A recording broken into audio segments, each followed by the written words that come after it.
Kuwait Indian എംബസിയിൽ രാജ്യത്തിന്റെ 75ാമത് republic ദിനം ആഘോഷിച്ചു. ആഘോഷ ചടങ്ങിൽ കുവൈറ്റ് വിദേശകാര്യമന്ത്രി ഉൾപ്പെടെ വിവിധ രാജ്യങ്ങളിലെ അംബാസിഡർമാർ പങ്കെടുത്തു. ഇന്ത്യൻ റിപ്പബ്ലിക് ദിനത്തോടനുബന്ധിച്ച് കുവൈറ്റിലെ ഇന്ത്യൻ എംബസി സ്വീകരണം നൽകി. സ്വീകരണ ചടങ്ങിൽ ഡെപ്യൂട്ടി വിദേശകാര്യമന്ത്രി ഹിസ് എക്സലൻസി ഷെയ്ഖ് ജറാഹ് ജാബർ അൽ അഹമ്മദ് അൽ സബ മുഖ്യാതിഥിയും കുവൈറ്റ് ഗവൺമെന്റ് ഉദ്യോഗസ്ഥരും വിവിധ രാജ്യങ്ങളിലെ അംബാസിഡർമാരും ഉൾപ്പെടെ നിരവധി പ്രമുഖർ പങ്കെടുത്തു. 2027-28 ഇന്ത്യ മൂന്നാമത്തെ വലിയ സമ്പദ് വ്യവസ്ഥയാകാൻ ഒരുങ്ങുകയാണെന്ന്, അത് ഇന്ത്യയിലെ നല്ല നയതന്ത്ര ബന്ധങ്ങളും ചർച്ചകളുമാണെന്നാണ് ഇന്ത്യയുടെ വിശ്വാസമെന്നും അംബാസിഡർ സ്വാഗത പ്രസംഗത്തിൽ പറഞ്ഞു. വിശ്വമിത്ര സംരംഭം രൂപകൽപ്പന ചെയ്തിരിക്കുന്നത് ആഗോള സഹകരണവും ധാരണയും വളർത്താനാണെന്നും ഇന്ത്യയുടെ പുരാതന വിശ്വാസമായ വസുദൈവ കുടുംബകം ആണെന്നും അദ്ദേഹം കൂട്ടിച്ചേർത്തു.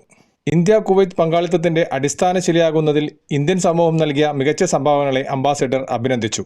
നിങ്ങൾ ഇന്ത്യയുടെ യഥാർത്ഥ രാഷ്ട്രദൂതുക്കളാണെന്നും അവർ ഇന്ത്യയെ മാത്രമല്ല കുവൈറ്റിനെ സേവിക്കുന്നത് തുടരുമെന്നും ഭാവിയിലെ നമ്മുടെ ഉഭയകക്ഷി ബന്ധങ്ങൾക്ക് സമാനമായ സംഭാവനകളിൽ ഇന്ത്യ ഗവൺമെന്റിന് ആത്മവിശ്വാസമുണ്ടെന്നും അംബാസിഡർ കൂട്ടിച്ചേർത്തു. കുവൈറ്റിൽ നിന്നും കേരള വിഷന് വേണ്ടി IV സുനേഷ്, വെങ്ങര.